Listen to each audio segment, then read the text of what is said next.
इंतखाबात में धांधली 3 मरहलों में होती है। कबल अज़ इंतखाबात, इंतखाबात के रोज़ और बाद अज़ इंतखाबात धांधली। बिलखुसूस ख़वातीन के पोलिंग स्टेशन में जो मुर्दा अफराद होते हैं उनके वोट कास्ट करवाना जो है एक रवायती धांधली है और ये बहुत बड़े पैमाने पर की जाती है। मर्ज़ी की इंतखाबी अमले की तैनाती भी धांधली है। मुकदमात का इंदराज भी धांधली है। मुखालिफ उम्मीदवार को मशकूक तरीक़ों से नाअहल कराना भी धांधली की किस्म है। पोलिंग एजेंट्स को ख़रीदना भी बदतरीन धांधली है। पोलिंग एजेंट्स को पोलिंग के अमल से बाहर रखना या दूर बैठाना भी धांधली की एक किस्म है।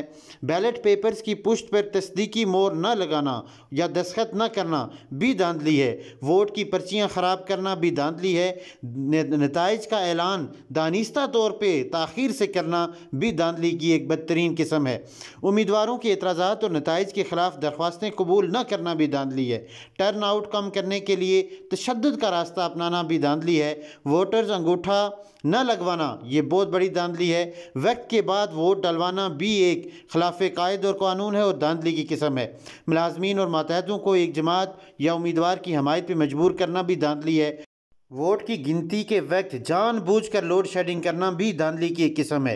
पोलिंग एजेंट्स को मुसद्दका फॉर्म की तफसील जिसमें नताइज तफसील के साथ होते हैं और प्रिजाइडिंग ऑफिसर के उसमें सिग्नेचर होते हैं, स्टंप होती है, वो न देना बदतरीन धांधली की एक किस्म है। वोटर्स को के जो वोटर्स हैं उनके अपने पोलिंग स्टेशन से उनको दूर कर देना, शिफ्ट कर देना, ये भी एक बहुत बड़ी जो है वो धांधली की एक किस्म है। और मीडिया पे पाबंदियाँ और इसी तरह से ऑब्जर्वर्स पे पाबंदियाँ और लेवल प्लेइंग फील्ड ना देना तमाम पॉलिटिशियंस को, ये बदतरीन धांधली की एक किस्म है।